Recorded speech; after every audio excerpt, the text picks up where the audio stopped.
Welcome back, ladies and gentlemen, to another Ladder Legends replay analysis. Today we have a Platinum PvZ with Gui Gui, aka Zealot, against ForTheSwarm, which, hey man, cheers to that. ForTheSwarm, my friend. Thanks, broski. Apparently he told him he had a nice name and go like have fun. He made sure to mention that to me. Alright, we'll speed it up, get past the early game. Be looking for any glaring mistakes. We're going to be focusing specifically on worker production. That's going to be the main thing I'm going to be watching. Worker production. How often do we forget to build our little probes? Second Nexus coming down before... What time was that at? About 6 seconds late on that Nexus. It's okay. Just for reference, Nexus before core goes down at 121.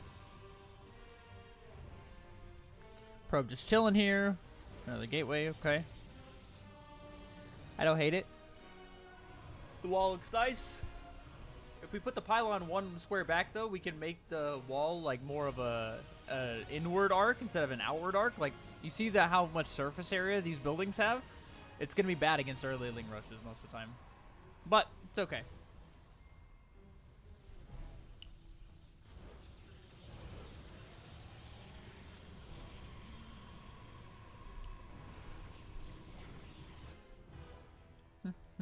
Oracle coming out here.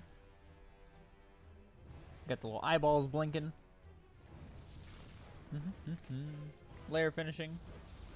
Alright, 41 workers. We're definitely outmining our Zerg opponent, which is good here. So we opened Robotech, which isn't necessarily like, it's not a bad thing, but it's not like, wait, where's the Stargate?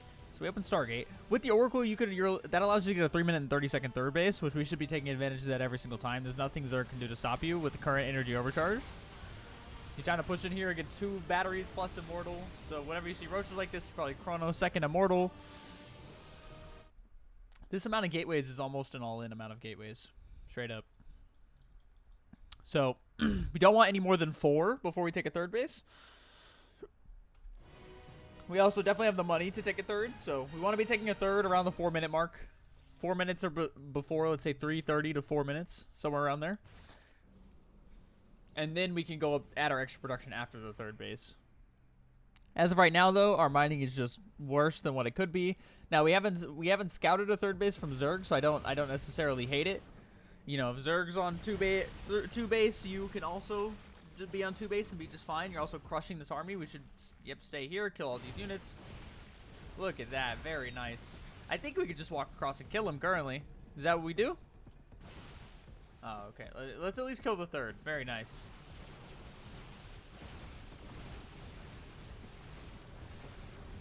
And then we keep going, and this should just be a win. So you want to, so the Void Rays actually don't do any extra damage to the Queen, so we want to have the Void Rays targeting down the roaches, and just as far as fights go. And another thing we want to do every single time when we move out is we want to build a warp prism. That way we can warp in across the map. We've been floating a lot of cash here. I would have loved to see a third base plus some extra production go down, but it's okay. I mean, we're just straight up winning the game right now. Looking unstoppable currently. And there's the prism. We want to preemptively make this, so that way it's here whenever we're fighting, because these just think about the amount of time it took for you to, like, these zealots from the prism that came out after the push got here before the zealots you warped in at home, right? So just like the amount of time it takes for the units to cross the map, it's just very nice to already have that prism with the army before you go. Either way, very good game. Zealot, it was amazing to watch. I didn't think it was going to be over so soon. The biggest thing here is going to be that with that Oracle allows you to get a 3.5-minute third base, and we need to be taking advantage of that every single time. Like, there's nothing Zerg can do to stop that. With energy overcharge, Oracle can kill an infinite amount of units, basically. And then if you think they're going to be aggro, you just get a second Oracle, and then 2 Oracles can one-shot drones. Like, Oracle is just the master of this matchup right now. And you already built one. Let's take advantage of that. Thank you so much for submitting this. If you have any questions, please do feel free to add me in the chat. And yeah, I'll see you guys in the next one. Peace.